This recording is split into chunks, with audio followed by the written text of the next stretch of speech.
আসসালামু আলাইকুম এভরিওয়ান, কেমন আছেন সবাই? আলহামদুলিল্লাহ আমি তো ভালো আছি। আশা রাখছি আপনারাও খুব ভালো আছেন।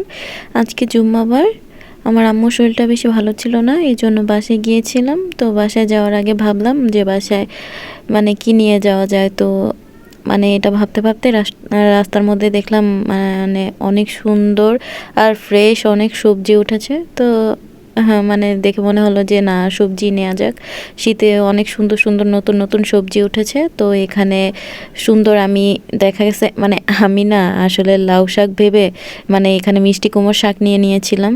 শাকটা পরিমাণে বেশি নিয়েছিলাম, কারণ ভেবেছিলাম যে অর্ধেকটা আমি আমাদের বাসায় নিয়ে আসবো। মাহিদের দাদু এই শাকটা খুব পছন্দ করে।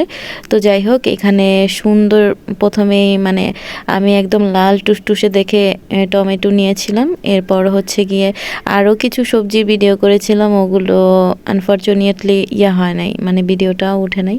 তো যাই হোক, এখানে কিন্তু মূলা ছিল, তারপর শিম ছিল, ফুলকপি ছিল, করলা ছিল, টমেটো ছিল, লেবু ছিল, ধনেপাতা, কাঁচামরিচ, এগুলো ছিল। শীতের সবজিগুলো আলহামদুলিল্লাহ এত ফ্রেশ আর এত সুন্দর, দেখে খুব বেশি ভালো লাগতেছিল। আমি সুন্দর করে আবার আম্মুকে বাসায় গিয়ে গুছায় দিচ্ছিলাম। আম্মুর শরীরটা তেমন একটা ভালো না।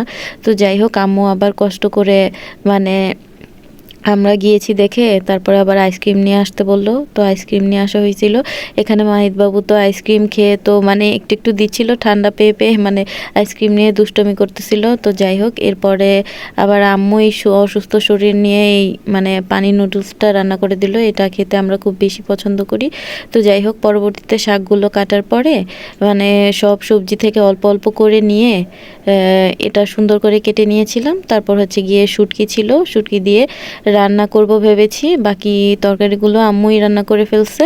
তো এই শুটকির তরকারিটা আমি রান্না করব। তো যাই হোক, শুটকি রান্নার জন্য পেঁয়াজ, রসুন, কাঁচামরিচ, তারপরে হলুদ, মরিচ, ধনিয়া গুঁড়া, এগুলো সব একসাথে সুন্দর করে ভালো করে কষিয়ে এর মধ্যে শুটকিটাকে দিয়ে সুন্দর করে অনেকক্ষণ কষিয়ে নিয়েছিলাম। তারপর হচ্ছে গিয়ে এর মধ্যে সবজিগুলো আগে দিয়ে কিছুটা জাল করে নিয়ে তারপর শাকটা দিয়ে সুন্দর করে রান্না করে নিয়েছিলাম। এবং এটা সুন্দর করে রান্না সিদ্ধ হওয়ার পর রান্না করে নেওয়ার পর কাঁচামরিচ আর ধনেপাতা দিয়ে নামিয়ে নিয়েছিলাম। আর এই তো হচ্ছে গিয়ে আমি বাসায় গেলে আমার সব থেকে বেশি পছন্দের হচ্ছে এই ডিম ভাজা।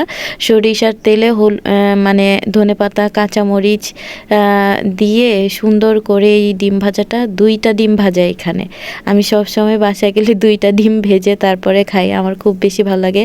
আর এই হচ্ছে আজকে দুপুরের মেনু। এখানে ছিল শুটকি রান্না ছিল, ডিম ভাজা ছিল, মুরগির তরকারিটা ছিল, আর হচ্ছে গিয়ে আম্মু একটা মুগ ডাল রান্না করেছিল, অনেক মজা হয়েছিল ডালটা। তো সাথে ছিল লেবু, কাঁচামরিচ। আলহামদুলিল্লাহ, আম্মুর শরীরটা বেশি ভালো ছিল না, তাও কষ্ট করে রান্না করেছে। আসলে মায়েরা এমনই হয়। তো যাই হোক, আজকের ভিডিওটা এটুকুই। আমার তো আলহামদুলিল্লাহ সব কিছু মিলিয়ে দিনটা খুব বেশি ভালো কেটেছে। তবে মাহিদের বাবা বাসা নেই, ওকে খুব বেশি মিস করতেছি। তো ভালো থাকবেন সবাই, আল্লাহ হাফেজ।